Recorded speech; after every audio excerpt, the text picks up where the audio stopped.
Hey everyone, welcome to week 10 of COM 100. You guys are almost done, and I am so proud of so many of you for making it this far with me. I am so pleased to have been a part of your educational and academic journey, but we are not done quite yet. We are in week 10 of an 11-week course.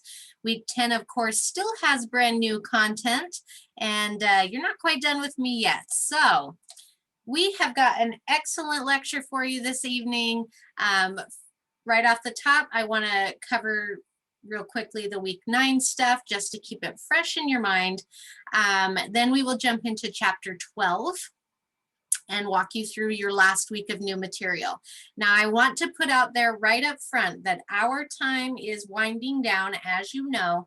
So those of you who are super close to a passing grade in my class are going to hear from me a lot this week. I don't have a ton of time to get you up to snuff, and it's going to depend a lot on how willing you are to put in the time. So be prepared. I'm coming for you. Now, the other thing I need you to know is next week's live session is a final review. So mostly what we're doing is going to be covering the prior week's content, just refreshing everything from the midterm to now. So it's kind of chunked. The midterm covered the first half, the final covers the second half, right? Now, everything you will experience on the final exam, you've already been exposed to. The questions are pulled from the same test banks that your weekly quizzes are. So there's a good chance you're going to already have seen a few of these questions. But I do want you to be prepared, because I think test anxiety is all about the unknown, right? I want you to be prepared and feel like you know what to expect. Let's see, anything else to review or announcements up top? I don't think so. So why don't I turn off my video and we will just hop right in.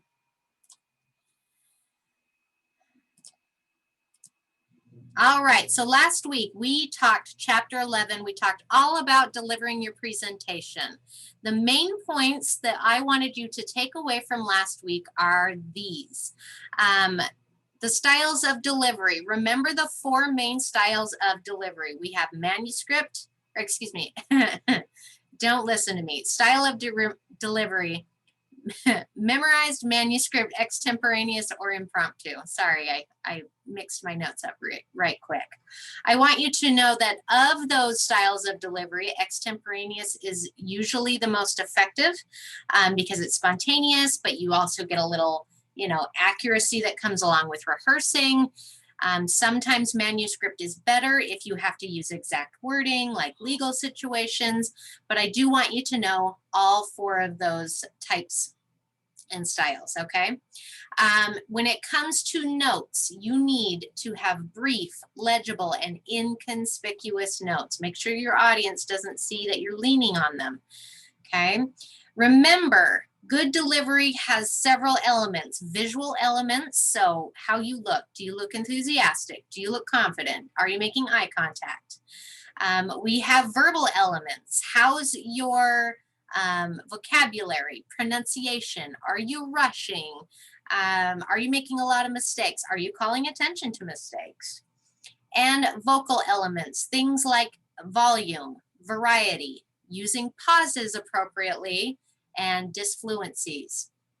I want you to understand what a Q&A session is and why they're important, either during or after the prepared presentation. And what are the pros and cons to each of those approaches? I want you to understand what communication apprehension is. That's stage fright, remember? It's very common, it's very manageable, and some of the adrenaline you get can lead to a really energetic presentation. So I want you to know what it is, but I also want you to know why it has its place, okay? And then remember to think rationally. Nobody's ever died from giving a speech in my class. Remember, your speech doesn't need to be perfect. Not everyone will be persuaded. Stuff happens. Just go in expecting a rational outcome and you will be in good shape. Okay, so that's the quick down and dirty recap from last week. Now, let's talk about this week, chapter 12. This week, we're talking about the different types of business presentations you may encounter in the workplace. In my introduction this week, I said, you know, I think that several of you probably don't think you'll ever have to speak on the job. Well, I'm going to give you several types of presentations that show up pretty regularly on the job, and especially the more you elevate in your career. So I want you to understand when these are going to be appropriate and relevant to you. Okay?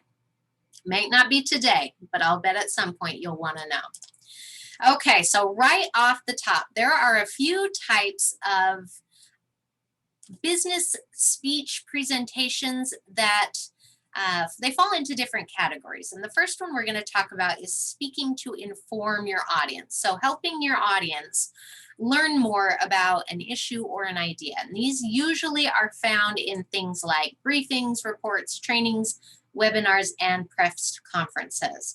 We're going to go through each one of these, and I want to talk to you a little bit about what these are so you have a good idea of which ones apply to you in your field. Okay, so before we get into the nitty gritty, let's talk about the purpose of speaking to inform. Why do we do that? Well, speaking to inform is usually to help the audience do three things. You need them to understand information first and foremost, right?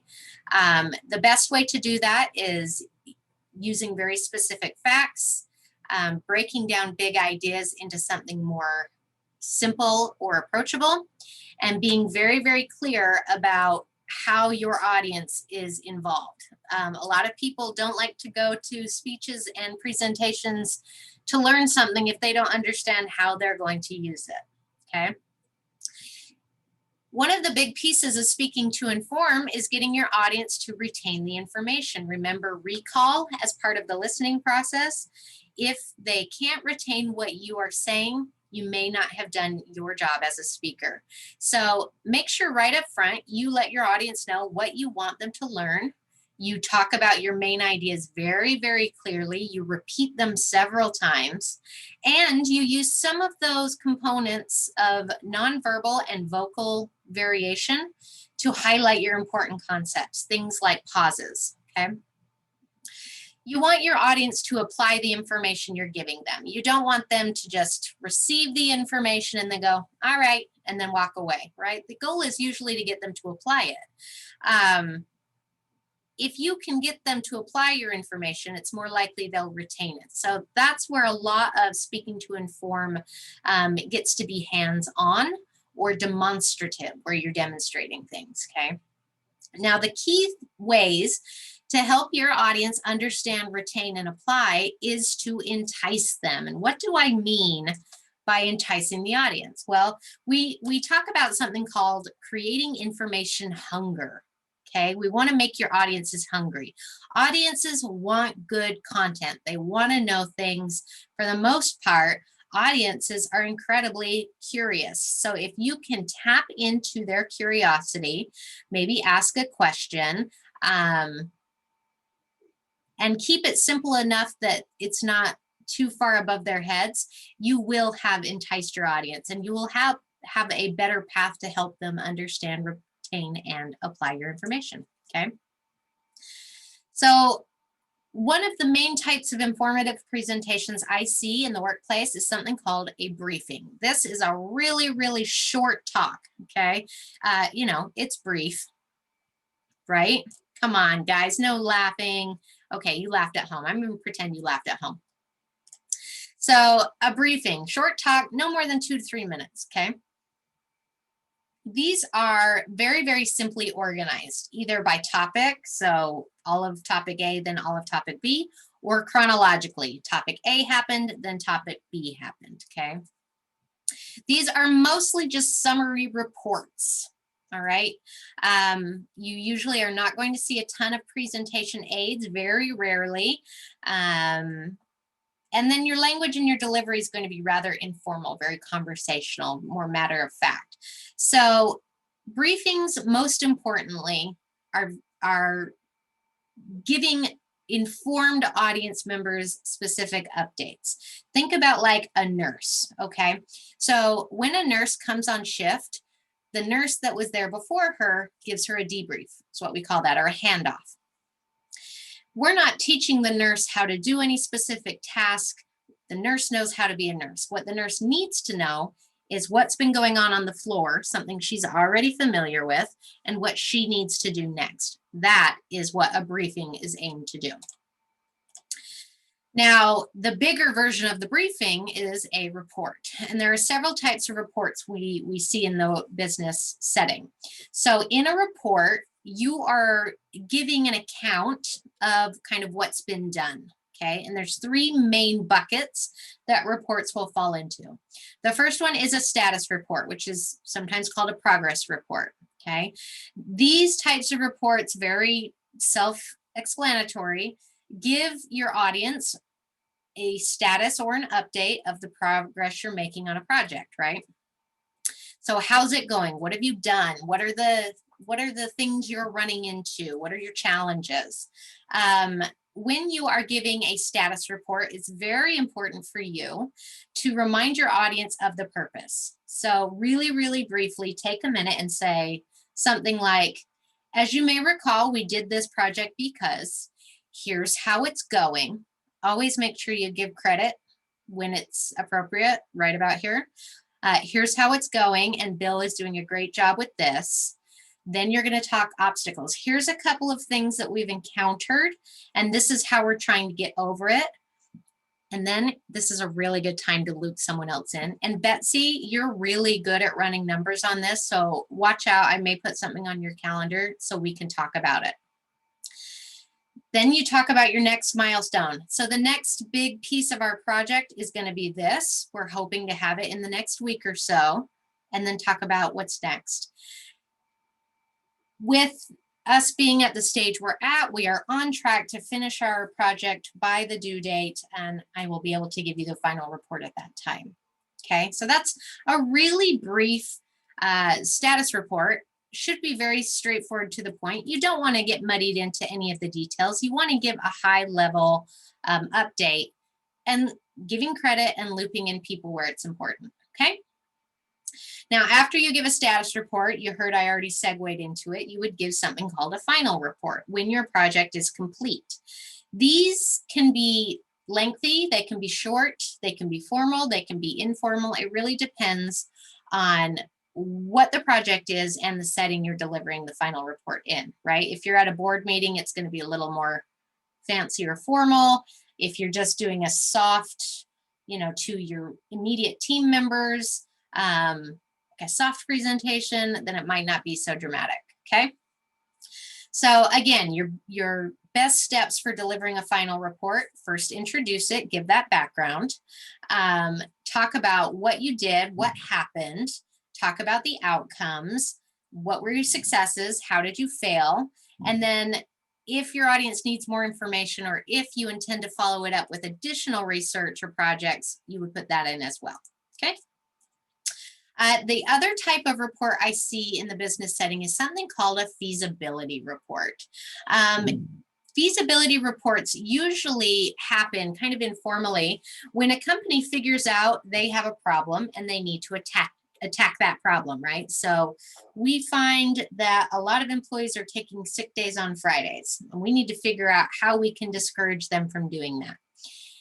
And then your company will likely assemble a small team and you'll make a feasibility report. So basically, you're going to be defining the problem and talking about the consequences. Everybody's taking sick days on Fridays. It's leaving us very short-staffed. You're going to explain why it's important to consider the outcomes and alternatives. We want people to use their time off, of course, but we also want to find a way to let them without putting the company at risk or causing a burden, okay?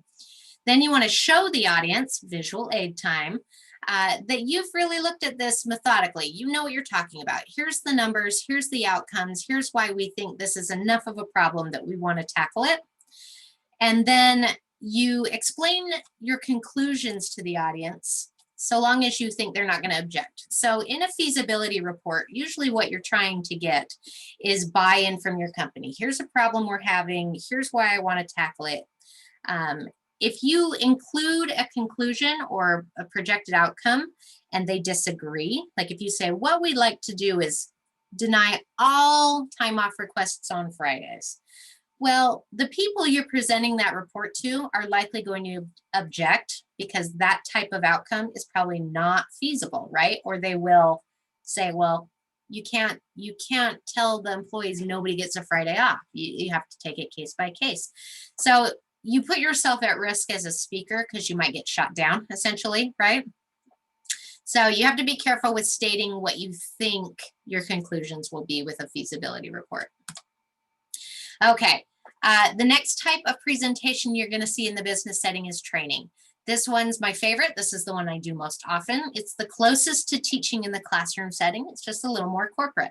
So, of course, training teaches people how to do something. This can be an informal training or it can be very, very formal and organized. It can be done by a group of experts. Some people will call me in to do a training for them. It could be done by in-house people. It really just depends on the company itself.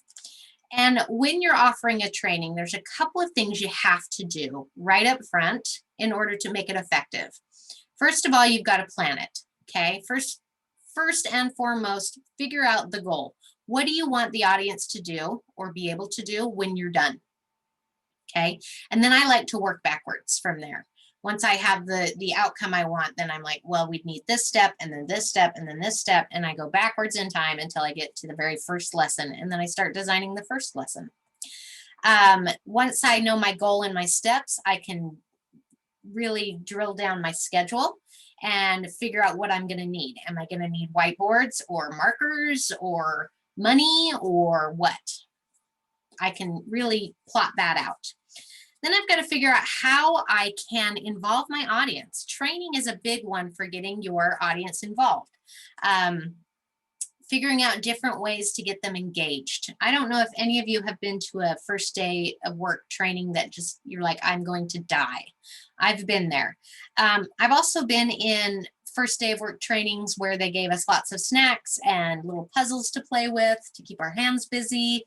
And they did quizzes and we played Jeopardy and we did some team building stuff. And those were a lot more fun, right?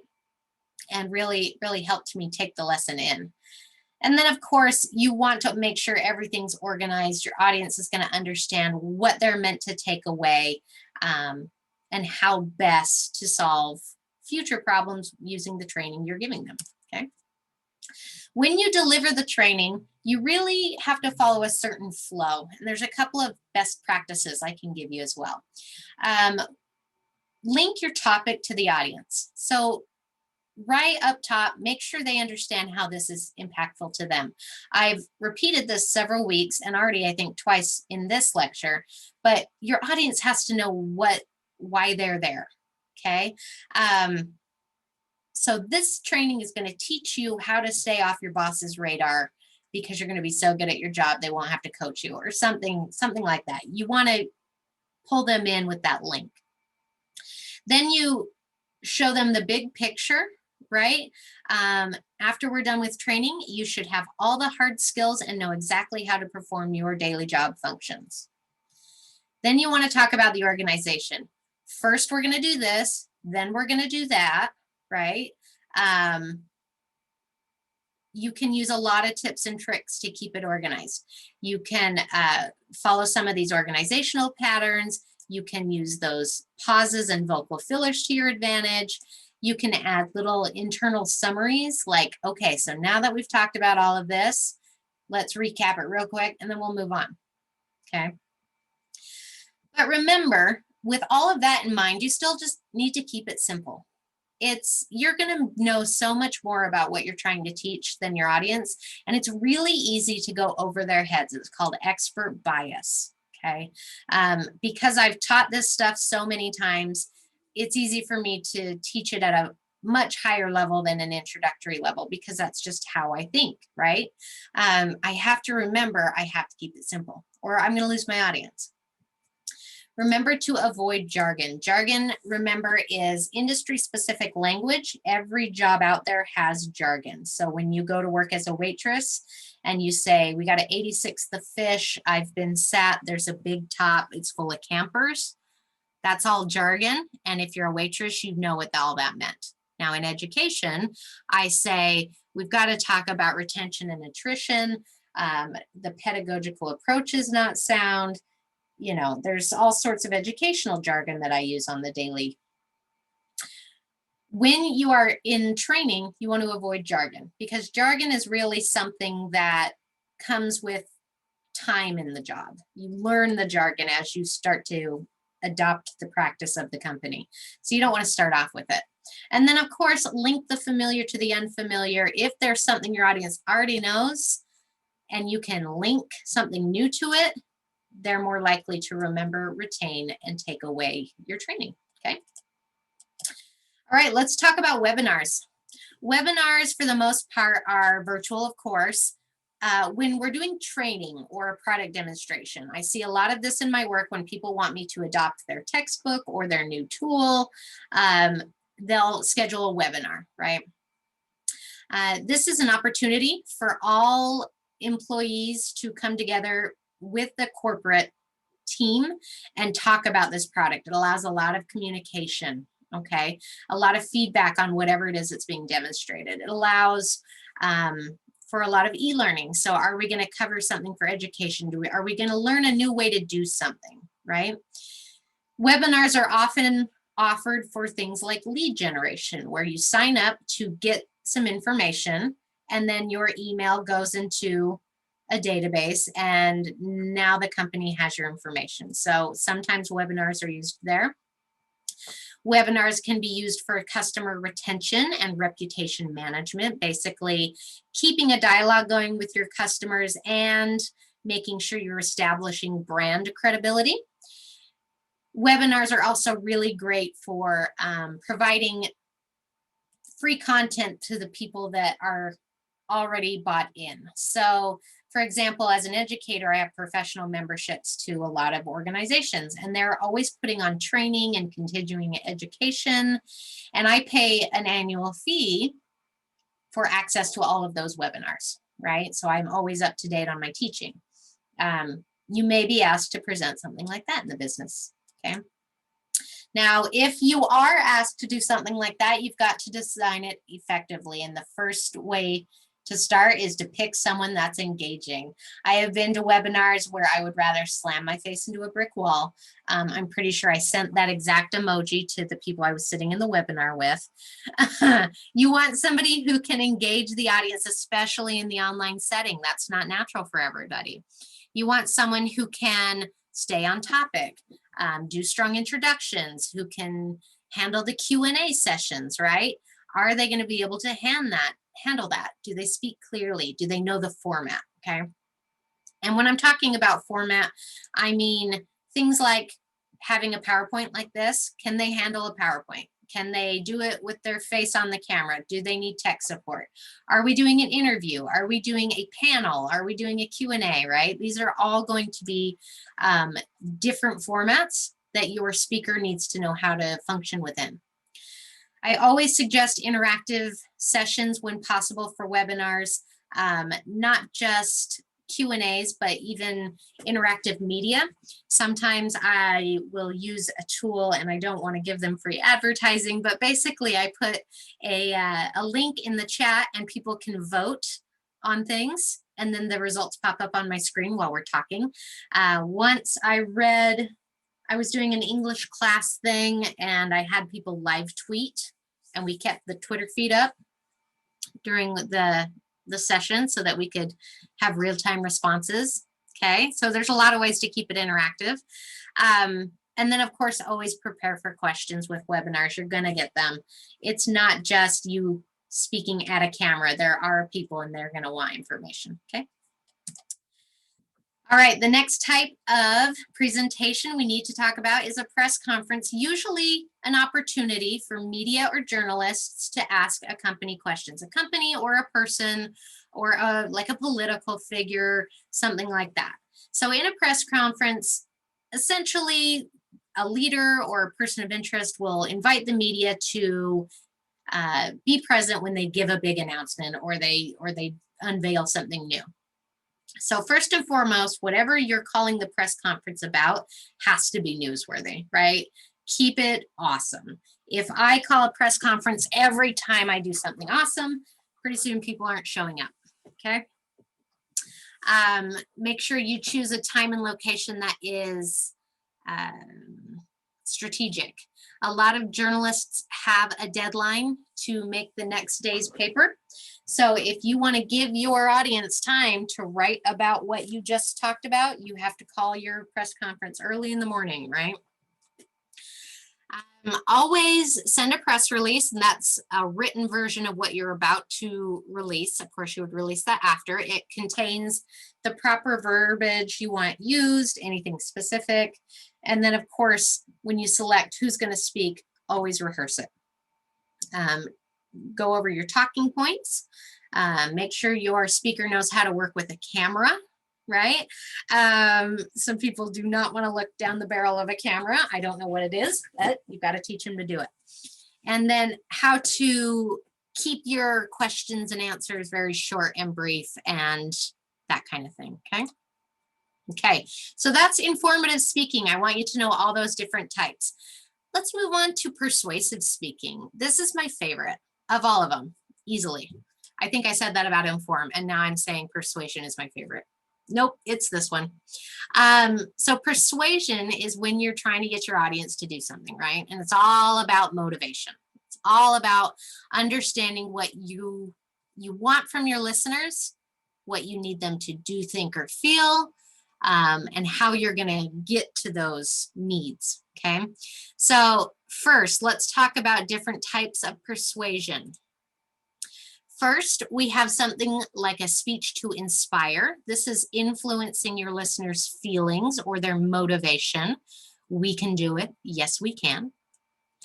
You have a speech to convince. This is where you are persuading your listeners to change their beliefs or their attitudes, right? I've got Martin Luther King Jr. and Gandhi and Neil deGrasse Tyson all encouraging you to adopt stronger positions on an issue. Just think differently about something, okay? And then you have a speech of action where you actually want your audience to get up and do something. You are trying to persuade behavior and action, okay? Now, these are the three main types of persuasive speeches. In the business sphere, you're going to see these kind of lumped into one of four types, okay? So you have a motivational speech, right? This is generating enthusiasm, trying to drive towards good results, okay? Think about what bucket that might fit into. Inspire, perhaps, speech to inspire, maybe. Then you have a goodwill speech. This is aiming to create a more favorable image of the speaker's cause or the company, basically changing the minds of the audience or influencing the minds of the audience, okay? Which bucket would that fall into? Changing the minds in the audiences, maybe a speech to convince, right? Okay. You also have proposals where you are trying to get your audience to do what you want them to do, say what you want, buy the product, right? That is like a speech of action. That one's pretty straightforward. I propose you do this. A sales presentation, I've got it sort of separate. I feel like it falls under the proposals bucket. But this one is all more about tangible. In the proposal, you want your audience to take an action, and in a sales presentation, you want them to make that action be a purchase, essentially, right? So I feel like they're kind of two sides of the same coin. Now, no matter which bucket your speech falls into, you have to choose ethical persuasion. So we know that persuasion is the act of motivating your audience, okay? That's the why. It's the how that can be concerning. So there's a couple of ways you can accomplish getting your audience to do what you want them to do. I love this image. Wonder Woman has the lasso of truth around Thor. Thor clearly loves her. Is that ethical persuasion? I don't know. Would he confess his love if he were not bound by the lasso of truth? Probably not, but it's a lasso of truth. So that's genuinely how he's feeling. Is it ethical? I don't know. Let's talk about it. So the first negative way we see people persuade is coercion, coercing their audience, basically force or punishment. Now, this is definitely going to influence some people if they're threatened to do something, right? Or something with a negative outcome like that, right? It's going to be effective, but there's obviously downsides. You could have somebody get really, really resentful, then they strike back, and then there's hostility. Sometimes when you coerce your audience, they'll dig their heels in and they won't change because they know you're coercing them. And it also makes you look kind of awful as a human being. So coercing, not the way to go. You have manipulation, right? Using deception, tricking the other person into doing what you want. Not effective either. You can manipulate people up front. If they figure out they've been manipulated, you get something called the boomerang effect. That's when the audience figures out they've been manipulated and then they double down on the opposite attitude just on principle. Okay. There's also some forms of manipulation that are illegal. So this one is really, really tricky territory. The only real way to ethically persuade someone is to be honest with them. And basically, you have to help your audience buy into what you're saying. Okay. Your audience has to feel completely free to make the choice. And remember, if you were on the other end, this is exactly how you'd want to be treated. And there's a couple of ways you can get your audience to buy in so that all you're doing is being honest with them and they're going to do what you want because you've created buy-in. Okay. So the first way to create buy-in is to maximize your credibility. You have to show your audience that you know what you're talking about. You have knowledge of the subject. You have extensive credentials.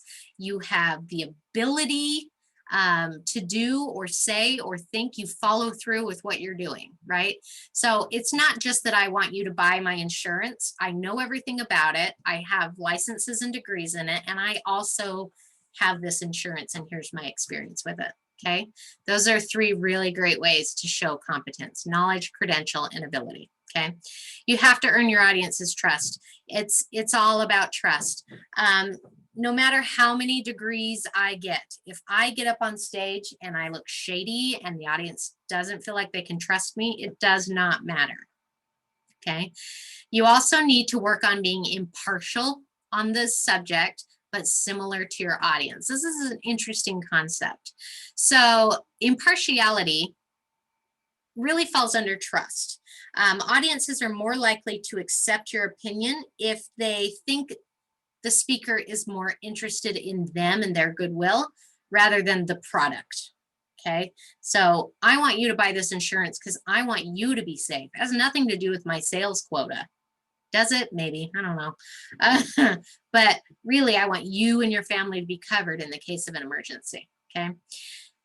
So help your audience see that you are impartial. You're on their team, not the product's team.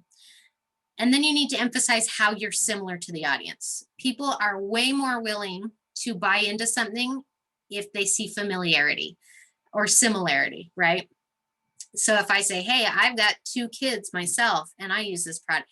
Oh, I've also got 2 kids, says someone in the audience.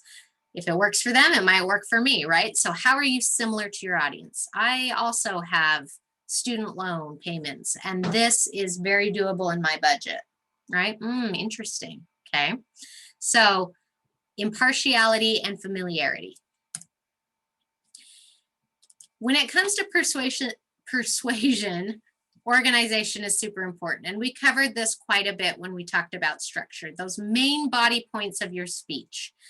those have to be organized in a way that makes sense to your audience so they can follow it. And if you're persuading someone to do what you want, this becomes even more so vital, okay?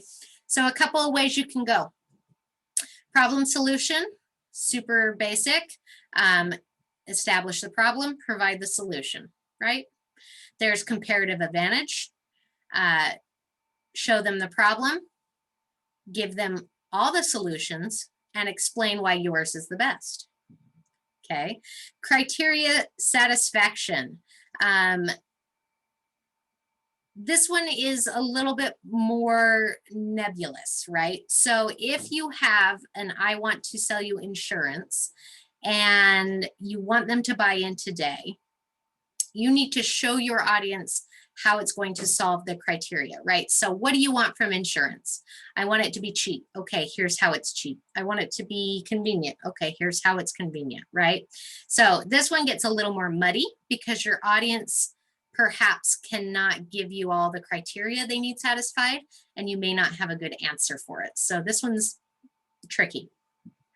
And then, of course, Monroe's motivated sequence, which we talked about in a prior session. Very visual, right? And allows your audience to react right away. But you've got to keep all the steps separate for them, okay? Now, there's a couple of things not to do. I want to introduce you, if you don't already know about logical fallacies. Logical fallacies are errors in logic. So a lot of people will approach persuasion using logic. It's logical for you to buy this insurance because. Now, when you're presenting information using logic, you have to be careful because there's something called a logical fallacy. It's a weakening of your argument because your logic is flawed. All right. And I want to talk about several of the most common ones and try to give you some examples so you can see what you want to avoid. So the first one is the slippery slope. Basically, if A happens, then B will happen, C, D, and ultimately Z will happen. I call it if you give a mouse a cookie. So basically, if I tell you you should ban Hummers because they're bad for the environment, if we allow that to happen, the government will ultimately ban all the Hummers, or excuse me, all the cars. Okay, so banning Hummers leads to the government banning all vehicles. Well, obviously that is an error in logic. There's a lot of steps between A and Z that you have to talk about. There's so many small things. You have to think of this, your argument, like if you give a mouse a cookie. If you're familiar with the book, in the first line, if you give a mouse a cookie, he's going to want a glass of milk. By the time we get to the end of the book, he's cut his hair, he's drawn pictures, he's made a pillow fort, he's cleaned the house. But if I skip all those other pages, I go from if you give a mouse a cookie, he's going to want a haircut, right? Two things that way don't make sense together, and there's no logic. So be aware of the slippery slope argument. Make sure you draw clear conclusions from A to Z, and don't let Z get out of control, right? Don't go straight from A to Z, 0 to 100. Let's talk about the hasty generalization.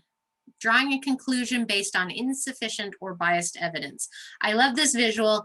This is proof positive of global warming, right? It is, right? No, it's not at all. This is just style, I think, and comfort. My 2 cents. So a hasty generalization would be saying the amount of fabric being used in women's underwear has shrank exponentially in the last 150 years, which is proof it's getting hotter. Wow, those two things are not even closely related. I mean, I suppose it could have something to do with it, but it's really not likely. The evidence you're using to draw your conclusion is not sound. So beware of the hasty generalization. Post hoc ergo propter hoc. If A occurred after B, B caused A. So I ate at Taco Bell and drank a bottle of water, and then I got sick. So because I'm sick, right after the water made me sick. Okay, no, that's not the good logic. Okay, post hoc ergo propter hoc means after this, therefore, because of this. So you are assuming that, you know, you got sick after you drank the bottle of water, so the bottle of water made you sick. You did not take into account that you went to Taco Bell first. You also have had a fever for 2 days and 3 people in your home have the stomach flu, right? There needs to be more evidence before we jump to the conclusion that the bottle of water made you sick. I love this quote from Big Bang Theory. Sheldon's on the phone with his mom. No, mother, I could not feel your church group praying for my safety. The fact that I'm home safe does not prove that it worked. That logic is post hoc ergo propter hoc. No, I'm not sassing you in Eskimo talk. So just because Sheldon got home safe does not mean the prayers had anything to do with it. All right. All right, the genetic fallacy or the appeal to authority. This one states that the origins of the person, the origins of the idea, the institute, or the theory itself are determinant of the worth of that conclusion. So if your mom said, go clean your room, and you said, why? And she said, because I said so. She's saying that her origin as an authority figure is more important than an actual reason. And so it should be held in high authority. You can also see this, one of my favorite examples, the Volkswagen Beetle is an evil car because it was originally designed by Hitler's army. That's true. But Hitler's army designing a car is not make a car evil. You're equating the car with Nazis, not inherently related. So let's be aware of the appeal to authority. Let's also be aware of ad hominems. Ad hominem literally means to the man. This is when you attack the character of the person rather than the opinion or the argument, okay? So things like Black Lives Matters protesters aren't effective because they're all violent thugs. I've heard that one. Greenpeace is an ineffective organization because they're all dirty hippies, right? You're attacking the character of the people, not the argument, not what they stand for. So you have to be careful of that. Now, like I said, this one's the easiest to fall into because there's something built into us that when our ideas get attacked, we go, well, your face is terrible. It's a little kid response. I know around my house, we almost do it for fun where I say, you didn't eat your vegetables. And my kid will say, your face looks like vegetables, right? That's technically an ad hominem, pretty low stakes at the dinner table. But when you take it from, I don't know, like somebody in power, you might want to be careful to only attack the actual thing, not the person who's saying it. Now, our former president was super good at ad hominem attacks. Look at some of these tweets. Ariana Huff is unattractive inside and out. I fully understand why her former husband left her for a man. He made a good decision. He was trying to attack something Ariana had posted or written. The New York Times Daily is terrible. No integrity. No wonder print is dead. He's not actually making any arguments against New York Times. He's just calling the organization as a whole bad. This is all really excellent ad hominems. And if there's one good thing from that presidency, it has allowed me to update my slides really, really easily. All right, let's talk about the bandwagon fallacy. This one is ad populum, so to the people, to the populace. Basically, because it's popular, it is correct. And I need not explain too much other than this McDonald's sign. Just because 99 billion people ate it doesn't make it food or good choices, all right? Remember, just because it's popular doesn't make it right.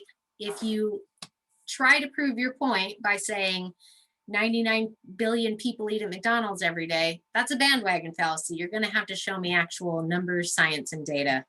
You can't just say people like it. Okay, not quite the right approach. All right, one more. Let's do the straw man. The straw man is when you oversimplify an argument so it's easy to attack. Now, I've chosen 2 slides or two images for this slide because I want everybody equally attacked here, okay? I don't want anybody mad at me, so let's do both sides. So if I needed to attack Christianity and I needed to tell the Christians they are crazy people, and I said, oh yeah, Christianity, the belief that some cosmic Jewish zombie can make you live forever if you symbolically eat his flesh and telepathically tell him you accept him as your master. He can remove an evil force from your soul that is present in humanity because a rib woman was convinced by a talking snake to eat from a magical tree. Oh, that makes perfect sense. Simultaneously, I could say, oh, these atheists, they're crazy. There's the belief that there was nothing and then nothing happened to nothing and then nothing magically exploded for no reason, creating everything. And then a bunch of everything magically rearranged itself for no reason whatsoever into self-replicating bits, which turn into dinosaurs. And that makes perfect sense, right? Neither of these are accurate portrayals of either belief system. These are straw man arguments. These are boiled down to the easiest thing you can attack. Atheists believe in nothing. Christians believe in Jewish zombies and some magic and some snakes and stuff. Either way, those ideas are super easy to attack, right? But the logic and the foundations and the facts behind both Christianity and atheism would probably be a lot more substantive of an argument to take on. So it just becomes easier to drill it down, right? And that is also a logical fallacy. So logical fallacies, the things you should not do when you are trying to persuade. One thing you should do, however, is use psychology in your favor. There are a couple of strategies you can use to help your audience buy in, making sure, of course, you're avoiding those logical fallacies. You can really ethically persuade your audience using rhetorical appeals, psychological appeals. These are called ethos, pathos, and logos, okay? When you are using a psychological appeal, a couple of things. Understand the needs of your audience so you can better tap into them. Make the goal of your speech realistic, okay? You're not gonna be able to accomplish miracles. Remember, think rationally. And then make sure you're providing evidence. Make sure you're focusing on the key people in the room who are the decision makers, okay? I could appeal to my entire audience, and I'll do my best to do that. But really, if one person is the one that's writing the check for whatever product I'm selling, that's the person I need to get to the bottom of, okay? Always cite opposing views. It makes you seem much more credible because you understand the full picture. And then adapt to the audience's culture. If your audience, this goes along with that, I like what's familiar. So if your audience is a company that's really laid back and they use a lot of slang and they're like, okay, groovy dudes, let's get started on this presentation, that might fly. That might go over really, really well and call for some buy-in. If you read that culture wrong, though, it's going to be awful, okay? So how do you use psychology and get into your audience's head? Ethos, pathos, logos. Basically, every single person in your audience, and in this example, we'll talk about the key decision makers. So every boss, every key decision maker, they're going to be driven by some internal motivation, something that drives them specifically, okay? And the buckets that those motivations fall into are what we call ethos, pathos, and logos. And these are old Socrates, Aristotle type psychology. This is not something new. We've known about this for a long time. So ethos is when you use persuasion that relies on ethics, credibility, and trust. Using ethos is for people who, they want an expert's opinion. They want a longtime friend's opinion. They want someone they can trust. They want their opinion. These advertisements all have strong ethos, okay? More doctors smoke Camels than any other cigarette. Right there, they're using the ethos of a doctor because doctors know health. And if a doctor recommends Camels, I can trust him. Right? Same with the dentist one. As your dentist, I would recommend Viceroys. Well, the dentist would know, right? Santa Claus, a figure of credibility, ethics, and trust. I mean, we let this guy in our house once a year, right? So if he says everybody wants Camel cigarettes for Christmas, I trust him. He seems legit.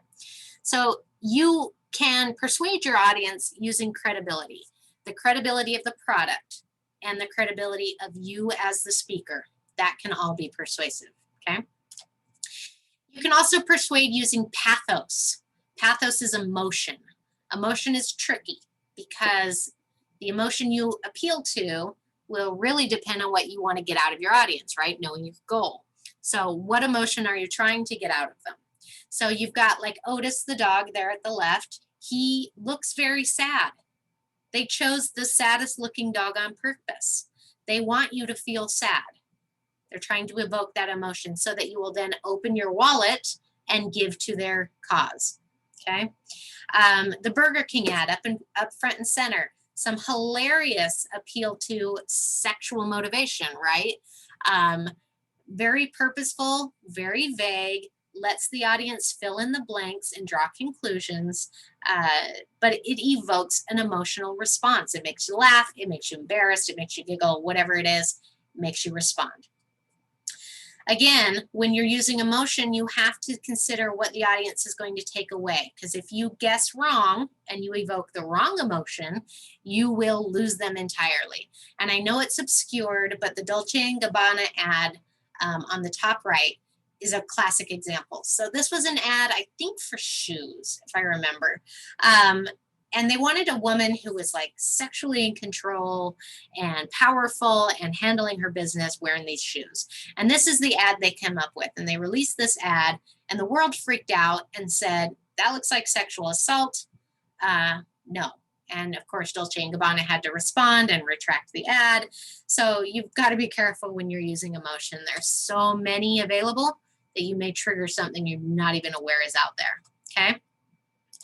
There's also logos. You can appeal to people using logos, which is logic, data, facts.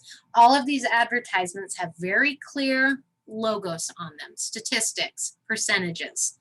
A lot of people are persuaded straight up by logic, but not everybody is. So the perfect advertisement is going to have all three of these components, okay?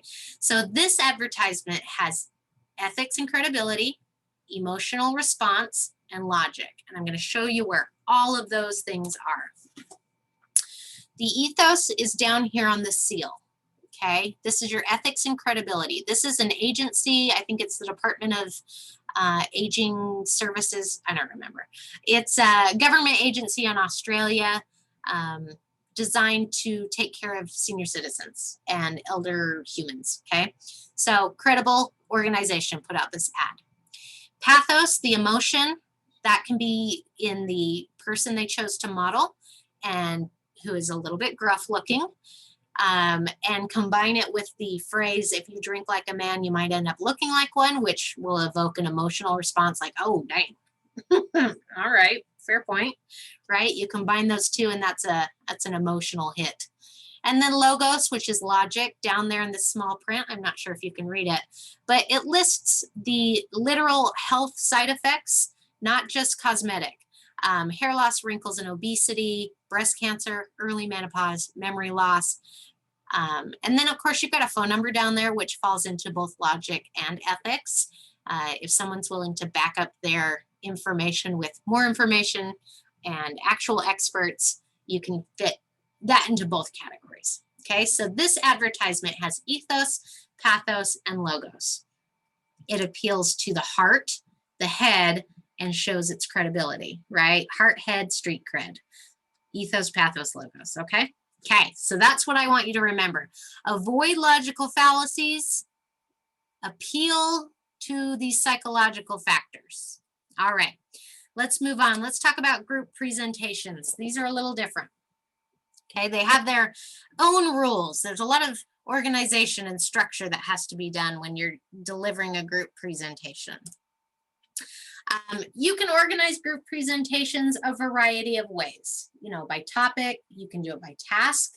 Most people will split up a group project and have one main spokesperson and other supporting people, right? That's one way I've seen it offered. The spokesperson will say, here's our problem, and then you have the other people do support. evidence, examples, charts, all that. And then the spokesperson says, here's our solution. And then again, the other speakers get up, they talk about what they want to do, how they want to do it, etc.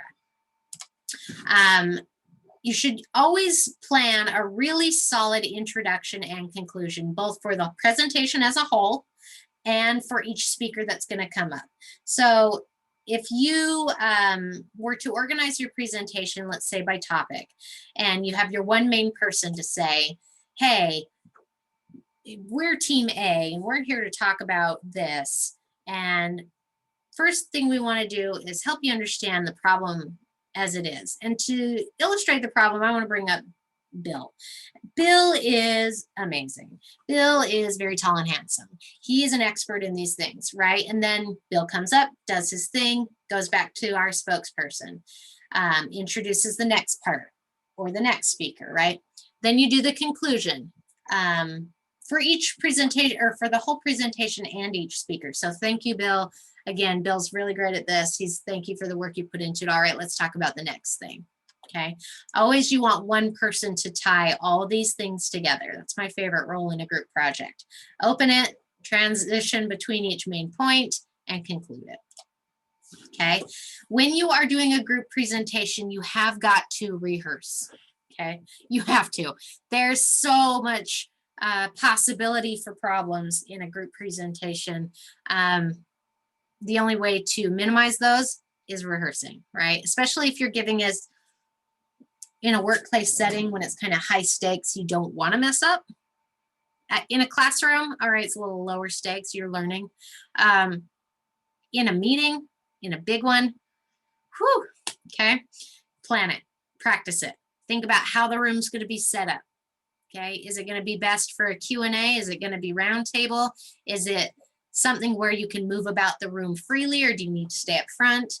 Where are the team members going to sit? Are they all going to sit up front? If they are, they better be prepared to be on stage all the time because they're still going to be seen, right? How are you going to transition between each person and each chunk of the presentation? There's a lot of things to consider, and winging it will not get you there. Okay, the last type of speech. So we've covered speaking to inform, speaking to persuade, speaking in groups, and now I want to talk special occasion. This one is not as often in the business world, still very important. Some of the special occasions we see delivered are, you know, introducing people at a big presentation, presenting and accepting awards, all of that stuff. Hopefully no funerals at your workplace, but I like the image, so I kept it up there. All right. The thing about special occasion speaking is there are contexts for each occasion, right? We have all met because we're happy. We've all met because we're sad. We're celebrating. It's a rite of passage. It's a cultural celebration, right? There's a reason we're here. It's up to the special occasion speaker to understand that context and to help the audience kind of get up to speed or buy into the context. So if we're all here to celebrate something, I want you excited. Okay, we are celebrating. Yay. Okay, they've got to keep that up. Couple of types of special occasion speeches in business. Speeches of introduction, also known as a welcoming, the speech before the speech. Okay, so this is going to be introducing your main event. Sometimes you'll see an MC and they have to do the speech before the speech. So basically, you've got to open up the event. You've got to shift the audience's attention from making small talk or getting their dinner or a drink. Shift it to you, get their attention. Build anticipation of the thing that's coming up. Is it another person? Is it an event or a performance, right? You've got to build up. This is going to be so great. This is going to be, we have been waiting for the speaker and we're so excited, right? So that's your job as the introduction, is to build up that anticipation. And then, of course, introduce the person or the event or the performance, whatever it is. Couple of things to consider for this type of speech. Culture, all right? Some cultures, it's important to address people. Like if you're going to introduce me, it would be more appropriate to call me Dr. Walton. Some would be Aaron, right? That would be fine. Totally dependent on culture. Humor, be careful with humor. You might not be as funny as you think you are, and it might not be appropriate for work, so be careful there, okay? We have the speech of presentation, all right? So this is something like honoring someone or Lifetime Achievement Award, right? So this is similar to the speech of welcome, but this is more focused on one thing, where the speech of welcome is more like emceeing a full event, okay? So you would provide the background of the award, the context of why they've won it. You would build the excitement. This is a great award. This is a huge honor. I'd like to present this award to so-and-so. This person has been with our company for 22 years. They've done this and that and the other, right? Connect the background of the recipient to the award. This award is for someone who exhibits excellence, and I tell you, excellence is exactly the word that comes to mind. Here's why, right? So you're going to build up the award itself, the person you're presenting it to, all of that stuff. And again, check culture, see what's appropriate. Is it appropriate to use first names, titles, what stories can be shared, you know, what details are and are not appropriate in the setting, things like that, okay? Then, what if you're the one getting the award? What do? Well, sometimes you're expected to say some words, and it's not just a quick thank you, all right? When in doubt, a couple of things. Be grateful for the award, okay, with genuine humility. Be slow, be gracious, be heartfelt, okay? Be brief, but heartfelt. How's that? Make sure you speak up about how important the award is.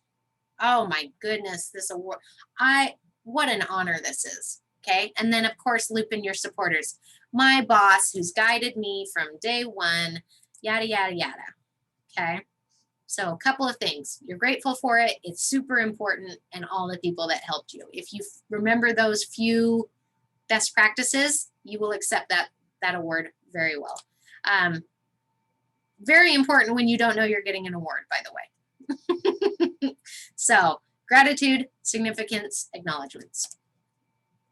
And then there's the type of speech you give just to celebrate something. Maybe your business did really, really big business, right? Maybe you beat a sales goal, something like that.